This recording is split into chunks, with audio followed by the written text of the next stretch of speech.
빌립보서 3장 7절에서 9절 말씀을 한 절씩 그리고 마지막은 함께 읽도록 하겠습니다. 7절 말씀 제가 먼저 읽겠습니다. 그러나 무엇이든지 내게 유익하던 것을 내가 그리스도를 위하여 다 해로 여길 뿐더러 또한 모든 것을 해로 여김은 주 그리스도 예수를 아는 지식이 가장 고상하기 때문이라. 내가 그를 위하여 모든 것을 잃어버리고 배설물로 여김은 그리스도를 얻고. 함께 읽겠습니다. 그 안에서 발견되려 함이니 내가 가진 의는 율법에서 난 것이 아니요 오직 그리스도를 믿음으로 말미암은 것이니 곧 믿음으로 하나님께로부터 난 의라. 아멘. 주님의 말씀입니다. 가슴에 손을 얹고 믿음으로 함께 선포하겠습니다. 하나님을 만나면 살아납니다. 예수님을 믿으면 행복합니다. 성령님이 임하면 가능합니다. 할렐루야. 아멘. 선포하신 대로 되실 줄 믿습니다. 여러분, 오늘은 특별히 우리 한 해의 끝자락에 마지막 말씀 앞에 서 있습니다. 우리는 1년 동안, 우리 지난 1년 동안 많은 것을 붙잡기 위해서 지금까지 부단히 노력하면서 달려왔을 것입니다. 그래서 어떤 것은 붙잡느라 너무 지치기도 하고, 또 어떤 때에는 놓친 것 때문에 후회하는 경우도 많습니다. 오늘 나에게, 여러분에게 조용히 질문하는 것이 있습니다. 너가 지금 붙들고 있는 것이 정말 너를 살리고 있느냐? 이렇게 질문할 것입니다. 내가 정말 붙들고 있는 이것이 정말로 나를 살릴 수 있는 것이 되느냐? 이렇게 질문합니다. 오늘 사도 바울은 이 본문을 통해서 이 분명한 답을 우리에게 제시하고 있습니다.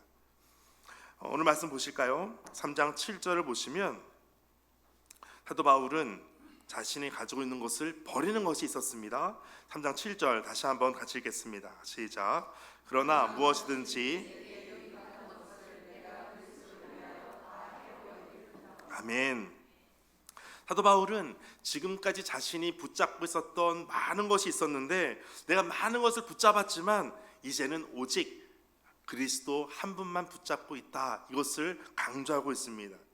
그래서 7절에 있는 것처럼 그러나 무엇이든지 내게 유익하던 것을, 무엇이든지라고 하는 것은 사도 바울이 가지고 있었던 모든 자신의 어떤 상황들, 경험들, 자신이 주위에 있는 모든 것들, 그 모든 것을 다 포함하고 있습니다.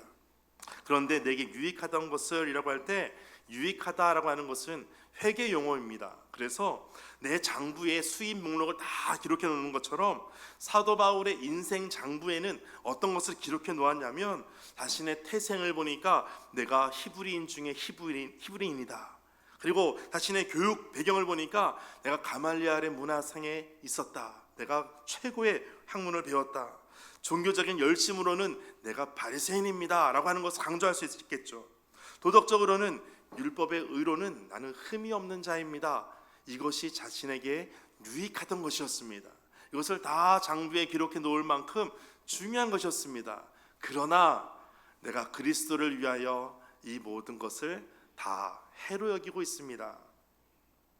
마치 우리 삶 가운데 여러분이 유익하다고 생각했던, 여러분의 삶에 내가 붙잡고 있었던 것, 어떤 것이 있으십니까?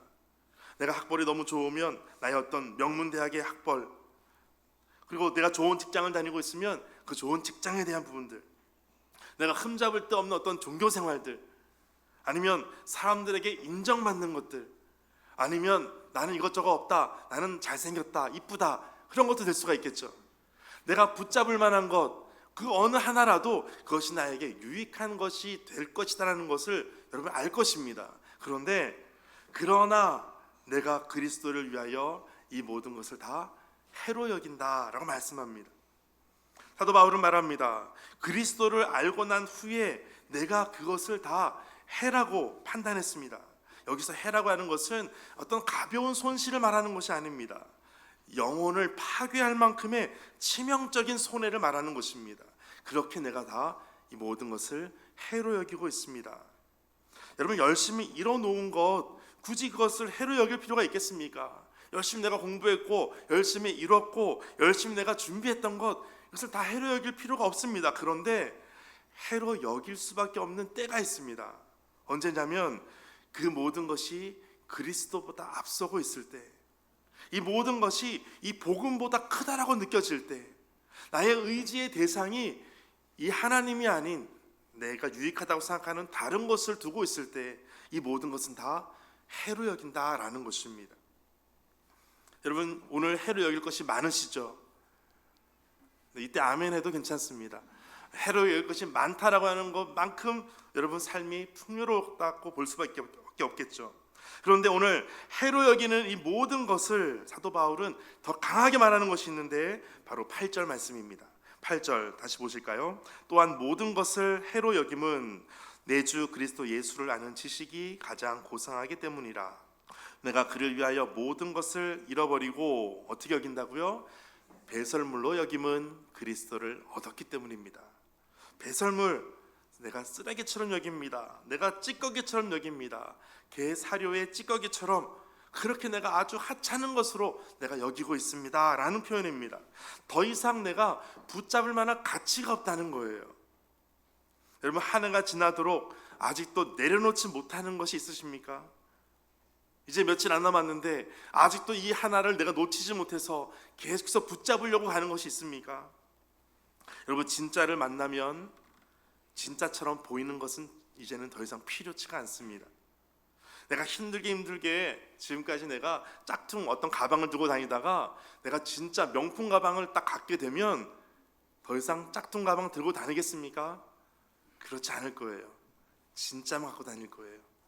진짜 그리스도를 만난 사람들은 지금까지 내가 진짜라고 여겼던 이 짝퉁들을 내가 붙잡고 내가 유익하다고 여겼던 이 가품을 우리는 다 이제는 놓을 수밖에 없는 거예요. 놓게 되는 것이 당연한 것입니다. 그런데 지금도 내가 진품이 있음에도 불구하고 그리스도를 알면에도 불구하고 짝퉁, 가짜를 우리가 갖고 있다면, 그것을 추구하려고 한다면 뭔가 문제가 있는 것입니다. 여러분, 그리스도를 만났음에도 불구하고 그리스도 아닌 것에서 뭔가 위로를 찾고 뭔가 평안을 찾으려고 하는 사람이 있다면 어떻게 하면 좋을까요? 네, 오랜만에 해보죠. 네, 잘 돌봐주셔야 됩니다. 진리를 경험하면 다른 것은 질리는 것입니다.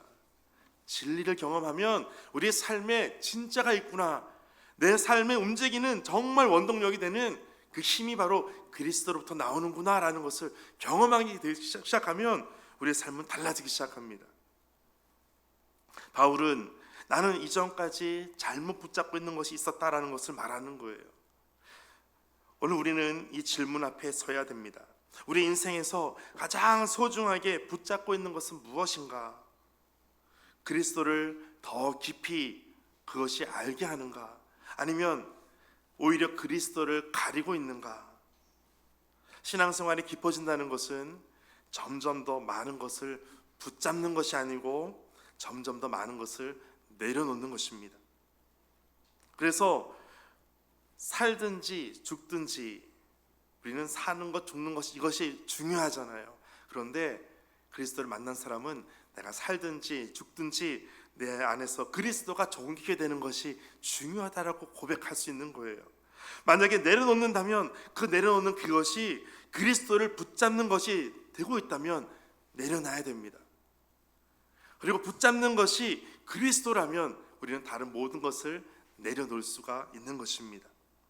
사도 바울은 오늘 8절에 모든 것을 해로 여기는 것, 배설물로 여기는 이유가 있습니다. 그것은 내 주 그리스도 예수를 아는 지식이 있다는 거예요.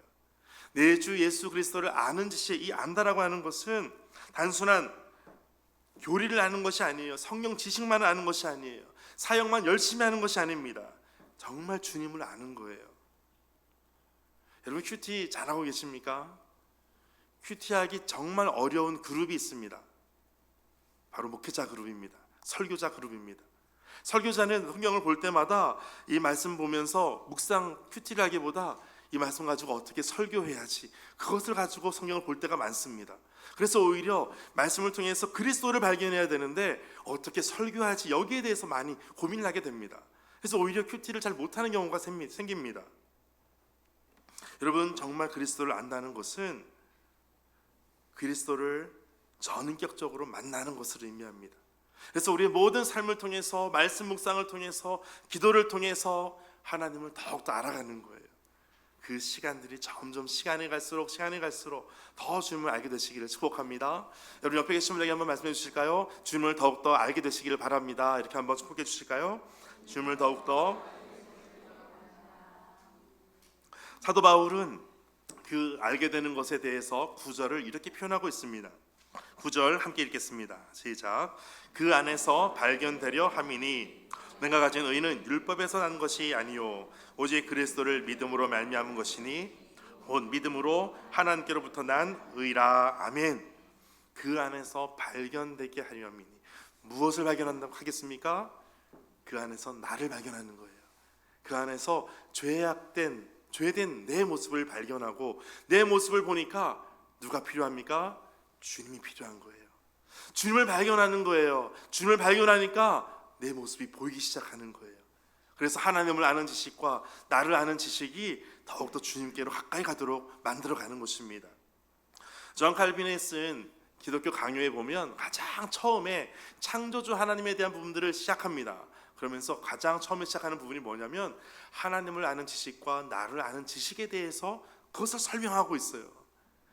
내 모습을 보면 볼수록 하나님을 찾을 수밖에 없고 하나님을 만나면 만날수록 내 모습이 얼마나 추악한지를 발견하게 되는 것, 이것이 바로 기독교의 시작이라는 것이죠. 여러분 오늘 우리가 그 안에서 발견되려 함이니 우리의 신앙의 핵심이 바로 여기에 있습니다. 그리스도를 얻는 거예요. 그리스도 안에서 발견되는 거예요. 우리 신앙을 오래 할수록, 우리 신앙생활이 오래될수록 우리는 점점 복잡하게 많은 일들을 하게 될 수밖에 없습니다. 많은 봉사를 할 수 있고 또 직분을 감당해야 되고 사람과의 관계가 신경이 쓰이고 교회 일이 점점 더 많아집니다. 물론 더 많은 복잡한 일들이 우리에게 좋은 마음으로 할 수가 있는 부분이 됩니다. 그러나 성경은 말합니다. 본질은 한 가지다. 그리스도를 얻는 것이다 라는 거예요. 내가 왜 봉사를 하는가? 그리스도를 얻기 위해서. 내가 왜 교회 생활을 열심히 직분을 감당하는가? 그리스도를 얻기 위해서. 내가 사람과의 관계를 어떻게 왜 신경 써야 되는가? 그리스도를 얻기 위해서. 교회 일이 많아지는 이유도 그리스도를 얻기 위해서라는 거예요. 다음 세대 차역을 왜 하는가? 그리스도를 얻게 하기 위해서 하는 거예요. 사도 바울은 우리의 신앙의 의에 대해서 9절에 보니까 이렇게 표현하고 있어요. 우리의 의는 율법에서 나는 것이 아닙니다. 그리스도를 믿음으로 말미암은 하나님께로부터 난 의가 됩니다. 그러니까 사도 바울은 이 의를 두 가지를 가지고 대조하고 있어요. 첫 번째는 나의 의라는 거예요. 두 번째는 믿음으로 얻는 의가 됩니다. 나의 의는 어떤 것이냐면 내가 점점 더 쌓아가는 거예요. 내가 만들어가는 거예요. 내가 얼마나 기도했는지, 내가 얼마나 충성했는지, 내가 얼마나 열심히였는지. 주체가 뭐예요? 내가 지금 뭐를 했다라는 것이 중요한 거예요. 그것이 나의 의를 쌓는 것입니다. 다른 사람은 안 했는데요, 나는 이런 거 했어요 라는 거, 그것이 바로 나의 의를 쌓는 것입니다. 이렇게 나의 의를 쌓다 보면 그런 사람은 어떻게 말하냐면 자주 쓰는 표현이 이렇습니다. 저 사람들은 왜 그래? 나는 저렇게 안 했는데 라고 말하기 시작하는 거예요. 그리고 서서히 마음속으로 어떤 생각이 자리 잡냐면 하나님, 나는 좀 괜찮지 않습니까? 라고 말하기 시작하는 거예요. 여러분, 다른 사람, 다른 무언가를 비판하기 시작하는 것은 내가 지금 괜찮다라고 말하는 것이 아니에요. 내가 부정적인 사람이라는 것을 말할 수 있을지 몰라도 내가 괜찮다고 말하는 것은 아닙니다. 나의 의가 쌓이고 하다 보면 그 순간 복음은 점점 더 희미해지는 거예요. 나만 남는 것입니다. 그런데 반대로 믿음으로만 얻는 의는 내가 하는 것이 아니라 그리스도가 한 것을 강조하기 시작합니다. 복음이 이렇게 말하고 있습니다. 너가 아니라 그리스도다라고 말하고 있는 거예요.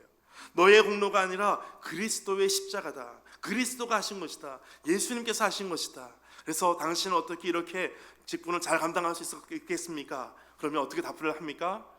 내가 한 것이 아니고 예수님께서 그렇게 하게 해주셨습니다. 당신은 어떻게 다음 세대, 차세대 사역을 잘할 수 있었습니까? 그것은 내가 한 것이 아니고 예수님께서 그렇게 하게 하셨습니다. 당신은 어떻게 교회 생활을 그렇게 잘합니까? 어떻게 사람과의 관계가 그렇게 좋습니까?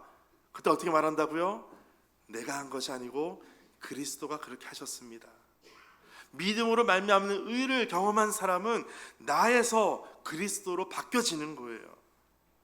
여러분, 진짜 복음을 만난 사람은 이렇게 고백하는 거예요. 오직 예수 그리스도와 그의 십자가에 못 박힌 것 외에는 나는 아무것도 자랑할 것이 없습니다. 여러분, 자랑할 것이 뭔가 주변에서 예수님 아닌 다른 것이 생기려고 할 그때를 조심해야 됩니다. 여러분, 우리가 말하면서 바로 부정되는 것이 있어요. 제가 한번 해볼까요? 저는 굉장히 겸손한 사람입니다. 무슨 의미인지 아시겠죠? 나는 굉장히 겸손합니다. 말하는 순간 다 잊어버리는 거예요. 사도 바울은 하나님을 아는 삶이 어떤 것인지를 더 구체적으로 보여주고 있습니다. 오늘 본문 다음 절에 보면 10절입니다. 10절 함께 읽겠습니다. 시작.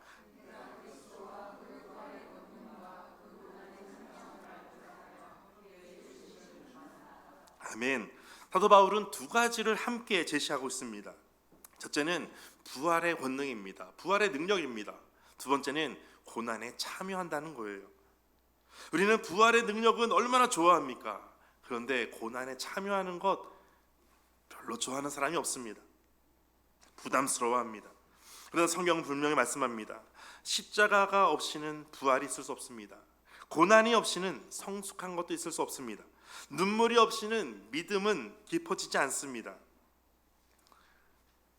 이 말씀을 잘 보니까 십자가는 있었지만 부활을 경험했다면 우리는 감사할 수 있습니다. 고난이 있었지만 우리가 성숙할 수 있다면 우리는 감사할 수 있습니다. 우리는 눈물이 있었지만 믿음이 깊어질 수 있다면 우리는 감사할 수 있는 거예요. 지난 한 해 동안 우리는 많은 일들을 경험했을 겁니다. 정말 여러 번 죽었다 살아난 경우도 있을 거예요.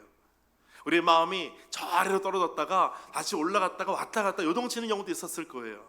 우리의 마음이 한순간 기뻤다가 한순간 깊은 나락으로 떨어질 때도 있었을 거예요. 그런데 그렇음에도 불구하고 우리가 부활을 경험하고 성숙을 경험하고 믿음이 깊어질 수 있었다면 우리는 감사할 수 있다는 거예요. 이것이 바로 부활의 능력과 고난에 참여하는 것이 되었다라는 것입니다. 하나님은 우리를 고난 속으로 밀어넣지 않으십니다. 그러나 고난 가운데 우리를 만나주십니다. 그래서 바울은 고난을 두려워하지 않는 거예요. 고난이 올 때 두려울 필요가 없는 거예요. 왜냐하면 그 고난을 통해서 하나님의 새로운 일들을 볼 수 있기 때문에 그렇습니다. 저는 가끔 황당한 일을 경험하거나 그러면 어떻게 생각하냐면, 야, 또 설교거리 하나 또 생겼다. 얼마나 기쁜지 모릅니다. 최근에 저희 집에 화장실 그 욕실 그 벽 타일이 그 배가 불러서 쑥 튀어나와 버렸어요. 갑자기 이렇게 됐습니다.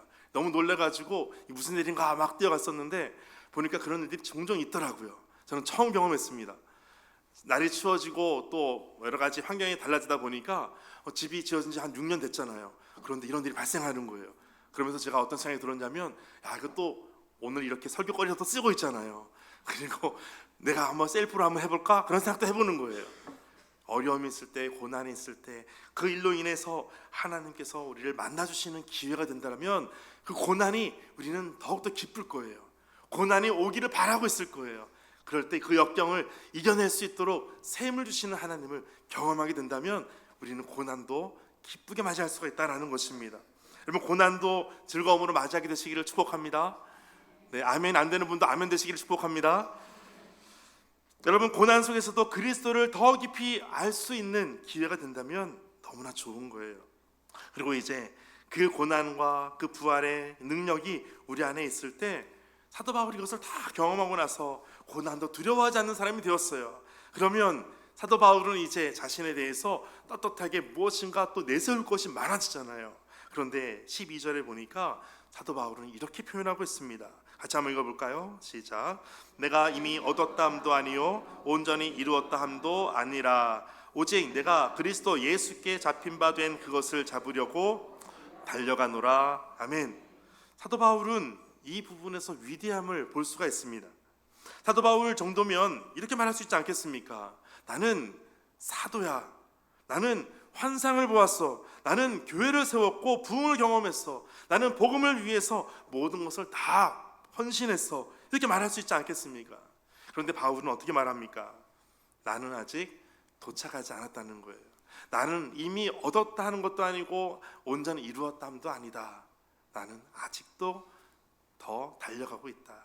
그런데 어떻게 달려가냐면 그리스도 예수께서 잡힌 바 된 그것을 잡으려고 달려가고 있다. 여전히 달려간다는 거예요.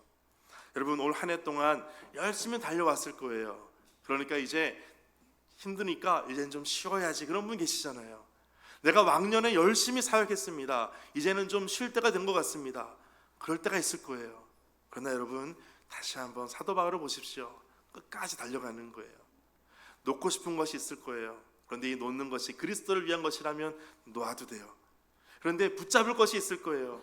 붙잡는 것이 그리스도를 위한 것이라면 붙잡게 되시기를 바랍니다. 이것이 우리의 신앙의 삶입니다. 사도 바울은 이것을 계속해서 보고 있는 거예요. 나는 아직 도착하지 않았습니다. 여러분, 우리 신앙이 깊어질수록 우리의 고백은 점점 더 단순해집니다. 나는 부족합니다. 나는 은혜가 아니면 설 수 없습니다. 이것이 가식이 아니라 정말로 그런 거예요. 여러분, 지식을 100% 우리가 다 습득할 수 있는, 내 것으로 만들 수 있는 방법이 있어요. 알려드리겠습니다. 우리가 들을 때에 한 30%를 배운다고 합니다. 그리고 들으면서 내가 이건 누구에게 가르쳐 줘야지 하고 들을 때 다시 30%를 또 배웁니다. 그리고 들은 것을 누구에게 실제로 가르치기 시작할 때 그때 30%를 또 배우기 시작합니다. 그러면 90%를 배우죠. 그런데 이러한 태도가 10%를 더 채워지게 됩니다. 그래서 100% 나의 것으로 남을 수 있게 되는 거예요. 30% 비판하는 사람은 70% 배울 수 있습니다. 그런데 70% 비판하는 사람은 30%밖에 배울 수 없습니다. 누구에게서든 배울 수 있는 것이 있습니다. 우리가 다음 세대 선생님을 통해서 아이들을 가르칩니다. 아이들을 통해서도 배울 수 있는 게 있어요. 아이들은 선생님을 통해서 또 배우게 됩니다. 그래서 교회에는 선생님들과 학생 이 두 부류만 있으면 좋을 것 같아요. 그래서 어른들은 다 선생님이 되기도 하고 아이들은 다 학생이 되기도 하고 그렇게 배우거나 가르치는 일들이 우리 교회에서 점점 더 많았으면 좋겠습니다. 이제 12절의 후반부를 보니까 그리스도 예수께 잡힌 바 된 그것을 잡으려고 달려가노라. 우리의 신앙의 출발점은 바로 여기서부터 시작이 되는 거예요. 지금까지 달려왔다라고 하는 목표점에 도달해서 끝이 아니고 거기에 도달했을 때 거기서 다시 시작하는 거예요. 여러분, 기도하는 것 쉬면은 될까요? 안 될까요? 너무 잘 아시죠? 쉬지 말고 기도하라. 기도하는 거 쉬면 안 되는 거예요. 늘 기도해야 됩니다. 오늘 본문에 보니까 이제 하나님께서 나를 붙잡으신 것, 이것을 더 기억하는 거예요. 내가 하나님을 붙잡은 것이 아니라 하나님께서 나를 붙잡으셨다는 것을 기억하는 거예요. 그래서 우리가 흔들려도 하나님의 손이 나를 붙잡고 계시기 때문에 우리가 절대 흔들리지 않는 거예요. 오늘 13절 함께 읽겠습니다. 시작. 형제들아, 나는 아직 내가 잡은 줄로 여기지 아니하고 오직 한 일, 즉 뒤에 있는 것을 잊어버리고 앞에 있는 것을 잡으려고. 아멘. 여기에 뒤에 있는 것은 잊어버린다는 것은 기억이 사라진다는 뜻이 아니에요. 더 이상 그것에 내가 얽매이지 않는다는 것입니다. 과거의 실패가 나를 규정하지 않아요. 과거의 상처가 나를 묶지 못합니다. 과거의 성공이 나를 더 이상 멈추게 하지 않습니다. 그래서 14절 보니까 표대를 향하여 그리스도 예수 안에서 하나님이 위에서 부르신 부르심의 상을 위하여 내가 달려가고 있습니다. 표대를 향하여 달려가고 있습니다. 우리의 신앙은 정체 상태가 아닙니다. 방향성을 가지고 가는 상태입니다. 우리는 완벽할 수 없습니다. 그러나 방향은 분명해야 됩니다. 그리스도를 향해서 또 하나님께서 부르신 이 부르심을 향해서 영원한 상을 위하여 오늘도 달려가는 것입니다. 여러분, 계속해서 달려가야 됩니다. 멈추지 마시기를 바랍니다. 후퇴하지 않게 되시기를 바랍니다. 여러분, 지금까지 열심히 정말 수고 많으셨습니다. 한번 옆에 계신 분에게 한번 격려해 주실까요? 한 해 동안 수고 많으셨습니다. 그러나 다시 한번 옆에 계신 분에게 다시 또 수고하십시다, 이렇게 한번 말씀해 주실까요? 끝난 것이 아니다라는 얘기입니다. 여러분, 오늘 문장을 한 문장으로 요약하면 내가 끝까지 그리스도를 얻기 위하여 달려갈 것입니다. 내가 표대를 향해서 쉬지 않고 끝까지 갈 것입니다. 이것을 말하는 것이죠. 주님은 나의 의가 되시고 나의 소망이 되시고 나의 상이 되십니다. 우리는 올해 마지막 주일을 지금 살고 있습니다. 그러나 우리의 믿음의 여정은 끝나지 않았습니다. 그러므로 우리는 이렇게 고백할 것입니다. 버릴 것은 버리고 붙잡을 것은 붙잡고 표대를 향하여 오늘도 달려가겠습니다. 이 믿음의 고백이 오늘 쉬지 않고 끝까지 달려갈 때 우리에게 영원한 쉼과 또 능력을 주시는 하나님께서 우리를 붙잡아 주시고 오늘도 새롭게 또 새로운 한 해를 새롭게 하실 것을 믿습니다. 오늘 말씀 가지고 함께 결단하며 기도했으면 좋겠습니다. 주님, 내가 유익이라고 생각했던 것들을 이제는 해로움으로 보게 하시고 버려야 할 것들을 버릴 용기를 주옵소서. 오직 예수 그리스도를 아는 지식이 가장 고상하다는 고백이 우리의 머리의 지식이 아니라 삶의 현실이 되게 하여 주옵소서. 뒤에 있는 것을 잊어버리고 앞에 있는 것을 잡으려고 달려가게 하시고 마지막까지 붙잡은 것은 오직 그리스도 한 분임을 놓치지 않게 하여 주옵소서. 오늘 말씀 가지고 함께 기도하겠습니다. 하나님 아버지, 감사합니다. 오늘 말씀 앞에 다시 한번 우리가 섭니다. 2025년 한 해 동안 하나님께서 우리에게 말씀하신 것, 이것을 붙잡고 끝까지 나아왔던 것처럼 이제는 새로운 한 해를 우리가 준비하면서 기도하며 더 주님 앞에 결단하며 서게 하여 주옵소서. 우리의 믿음과 우리의 모든 신앙생활이 더욱더 성장과 성숙이 일어나게 하여 주시고 날마다 경건하게 더 주님 앞에 거룩한 모습으로 서게 하여 주옵소서. 하나님, 우리가 날마다 주님 앞에 섭니다.